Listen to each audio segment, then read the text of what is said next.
Breaking news చూస్తున్నారు. చిత్తూరులోని కుప్పంలో దారుణం చోటు చేసుకుంది. అప్పు తీర్చలేదని ఒక మహిళను చెట్టుకు కట్టేసి వేధించాడు ఒక వడ్డీ వ్యాపారి. అయితే ఆ కుప్పంలో ఈ దారుణం చోటు చేసుకుంది.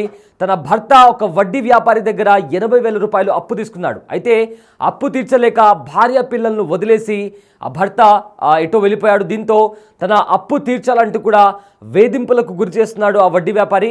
దీంతో వాళ్ళు కూలి పని చేసి ప్రతిరోజు కూడా ప్రతి నెల కూడా ఎంతో కొంత అప్పు తీరుస్తూ వస్తున్నారు. అయితే టైంకి డబ్బులు ఇవ్వట్లేదంటూ కూడా ఆ వడ్డీ వ్యాపారి ఒక మహిళను చెట్టుకు కట్టేసి దారుణంగా వేధించాడు. అయితే ఈ ఘటన వెంటనే పోలీసుల దృష్టికి రాగానే పోలీసులు అక్కడ చేరుకుని ఆ వడ్డీ వ్యాపారిని కూడా అరెస్ట్ చేశారు. అయితే చిత్తూరు జిల్లా కుప్పంలో దారుణం చోటు చేసుకుంది. నారాయణపురంలో అప్పు తీర్చలేదని మహిళను చెట్టుకు కట్టేశాడు వడ్డీ వ్యాపారి. మణికన్నప్ప దగ్గర 80,000 రూపాయల అప్పు చేశాడు తిమ్మరాయప్ప. అయితే అప్పు తీర్చలేక భార్య బిడ్డలను వదిలేసి భర్త ఎక్కడో పరారైపోయాడు. దీంతో అప్పు తీర్చాలంటూ భార్య శిరీషకు వేధింపులకు గురి చేశాడు ఆ వడ్డీ వ్యాపారి మునికన్నప్ప. అయితే 3 ఏళ్ల నుంచి కూలీ చేస్తూ అప్పు కడుతోంది శిరీష. టైంకు డబ్బులు ఇవ్వలేదని కూడా శిరీషను బూతులతో దూషిస్తూ చెట్టుకు కట్టేశాడు ఆ వడ్డీ వ్యాపారి. ఘటనపై వెంటనే పోలీసులు స్పందించారు. అయితే వెంటనే వడ్డీ వ్యాపారి అయిన మునికన్నప్పను కూడా అరెస్ట్ చేశారు. అయితే BNS 341, 323, 324, 506, 34 IPC సెక్షన్ల కింద కూడా కేసు ఫైల్ చేసి దర్యాప్తు కూడా కొనసాగిస్తున్నారు. బిగ్ స్క్రీన్ పైన కూడా ఆ ఘటనకి సంబంధించిన దృశ్యాలు కూడా మనం చూడొచ్చు.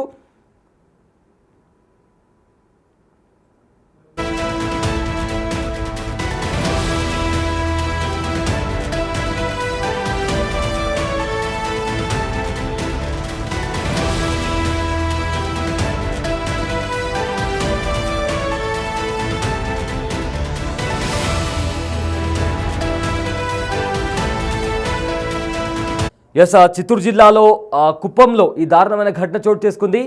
చెట్టుకి కట్టేసి మరి ఒక వడ్డీ వ్యాపారి ఒక మహిళను వేధించాడు.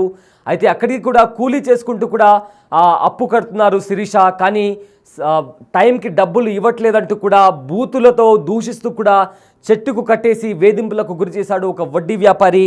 అతని పేరు మునికన్నప్ప. అయితే వెంటనే స్పందించిన పోలీసులు మునికన్నప్పను కూడా అరెస్ట్ చేశారు. అరెస్ట్ చేసి BNS 341, 323, 324, 506, 34 IPC సెక్షన్ల కింద కూడా కేసు నమోదు చేసి అతన్ని అరెస్ట్ కూడా చేశారు.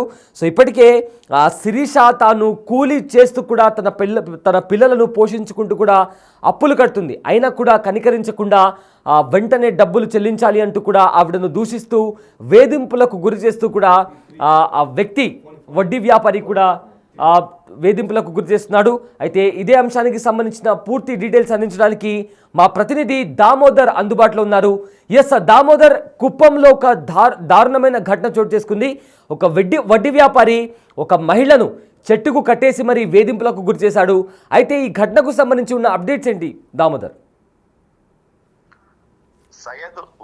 చిత్తూరు జిల్లా కుప్పం నియోజకవర్గంలోని నారాయణపురంలో దారుణం చోటు చేసుకుంది. నిన్న శిరీష్ అనే మహిళ రెవెన్యూ కార్యాలయానికి స్టడీ సర్టిఫికెట్స్ కోసం వెళ్ళి తిరిగి వస్తున్న సమయంలో ఆమెకు ఏదైతే ఆమె భర్త నరసింహులు గతంలో 3 సంవత్సరాల క్రితం మునికన్నప్ప అనే వ్యక్తి దగ్గర 80,000 రూపాయలు అప్పుగా తీసుకున్నాడు. ఆ అప్పు తిరిగి చెల్లించకుండా అతను అజ్ఞాతంలోకి వెళ్ళిపోయాడు. ఈమె కూడా వేరే గ్రామంలోకి వెళ్ళి ఉపాధి పనులు పొందుతుంది. అయితే ప్రస్తుతానికి సంబంధించి ఏదైతే స్కూల్స్ ఓపెన్ కావడంతో దానికి సంబంధించి క్యాస్ట్ సర్టిఫికెట్, ఇన్కమ్ సర్టిఫికెట్ కోసం వచ్చిన ఆమెను గుర్తించిన మునికన్నప్ప ఆమెను పట్టుకొని చెట్టుకు కట్టివేసి తన డబ్బులు ఇస్తావా లేదా నీ భర్తకు ఫోన్ చేయంటూ వీడియో కాల్ ద్వారా భర్తకు ఫోన్ చేయించాడు. ఈ ఘటన చూసిన వారు కొంతమంది ఈ విషయాన్ని పోలీసులకు వెంటనే సమాచారం ఇవ్వడంతో అక్కడికి వచ్చిన పోలీసులు అతన్ని ఏదైతే మునికన్నప్పతో పాటు మరో 4గురిని అదుపులోకి తీసుకుని ఆమెను విడిపించారు. ప్రస్తుతం ఆమె కుప్పం ప్రభుత్వ ఆసుపత్రిలో చికిత్స పొందుతుంది. సుమారు గంట పాటు ఆమెను చెట్టుకు కట్టివేసి బూతులు తిట్టి ఇష్టానుసారం మాట్లాడినట్లు స్థానికులు చెప్తున్నారు. దీనికి సంబంధించి పోలీసులు వెంటనే సీరియస్ గా రియాక్ట్ అయ్యారు.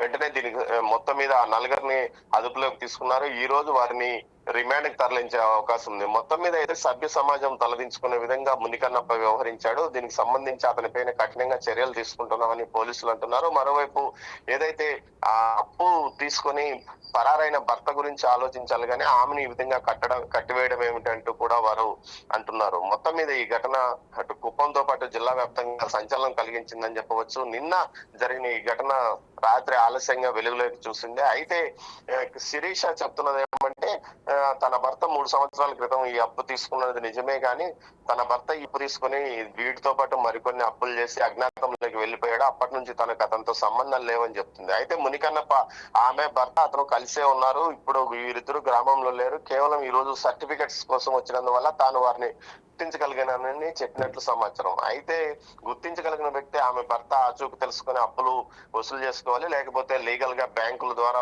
ఏదైతే కోర్టుకు వెళ్ళడం గానీ ఇతరత్ర కారణాల వల్ల అప్పును వసూలు చేసుకోవాలి గానీ ఈ విధంగా ఆమెను కట్టివేయడం ఏంది అంటూ కూడా తీవ్రంగా ఆగ్రహం వ్యక్తం చేస్తున్నారు. మొత్తం మీద ఈ ఘటనకు సంబంధించి సీఎంఓ కార్యాలయం కూడా సీరియస్ గా స్పందించినట్టు తెలుస్తుంది. వెంటనే నిందితుడిపై కఠినంగా చర్యలు తీసుకోమని ఆదేశాలు జారీ చేసినట్లు తెలుస్తుంది. Syed. Yes sir, thank you Damodar, thanks for the update. So Chittoor జిల్లాలోని కుప్పంలో దారుణం చోటు చేసుకుంది.